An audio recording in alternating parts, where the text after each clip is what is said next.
Gabungan Parti Sarawak GPS sentiasa mengutamakan kestabilan politik berbanding kepentingan peribadi dalam usaha merancakkan kembali ekonomi negara. Sehubungan itu, Ketua Whip GPS Datuk Seri Fadilah Yusof menyarankan semua parti politik dan ahli politik juga perlu fokus untuk bangunkan semula negara dalam cabaran masa kini. Tapi yang lebih utama sekarang ni macam mana kita nak bina semula negara kita supaya kedudukan ekonomi kita bertambah kukuh, rakyat mendapat pekerjaan, ekonomi berkembang, dan ini akan hanya dapat dicapai kalau kita mendapat kestabilan politik. Dan kestabilan politik ini menuntut semua parti untuk memfokuskan kepada mewujudkan perpaduan dan kestabilan bukan saja di kalangan rakyat kita tapi lebih utama di kalangan orang-orang politik itu sendiri. Fadilah yang juga Menteri Kanan Kerja Raya berkata, negara berdepan pelbagai cabaran terutamanya pandemik COVID-19. Bagaimanapun dengan prestasi kerajaan yang sedia ada, cabaran dalam mendepani pandemik COVID-19 berjaya ditangani secara holistik terutama dari segi kesihatan, kestabilan ekonomi dan pembukaan sempadan negara.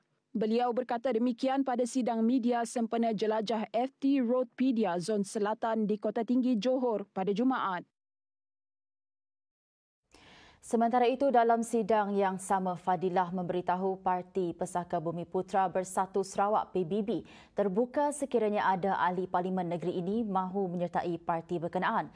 Beliau yang juga naib yang di-Pertua Kanan PBB berkata, bagaimanapun perkara itu perlu dibincangkan bersama-sama parti komponen dalam GPS bagi mendapatkan persetujuan bersama.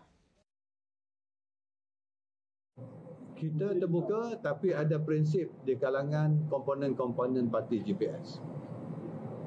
Ya, apapun kita kena bincang dengan komponen parti GPS, bukan PBB saja. Sebab kita sebuah komponen. Jadi kita kena jagalah.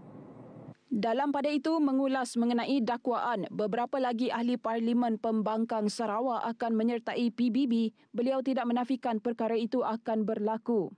Pada 6 Ogos lalu, Ahli Parlimen Puncak Borneo, Datuk Willy Mongin, sah menyertai PBB.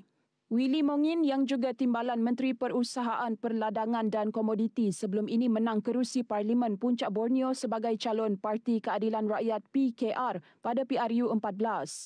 Bagaimanapun, beliau meninggalkan PKR melalui langkah Sheraton pada awal tahun 2020 dan bersama Parti Pribumi Bersatu Malaysia bersatu.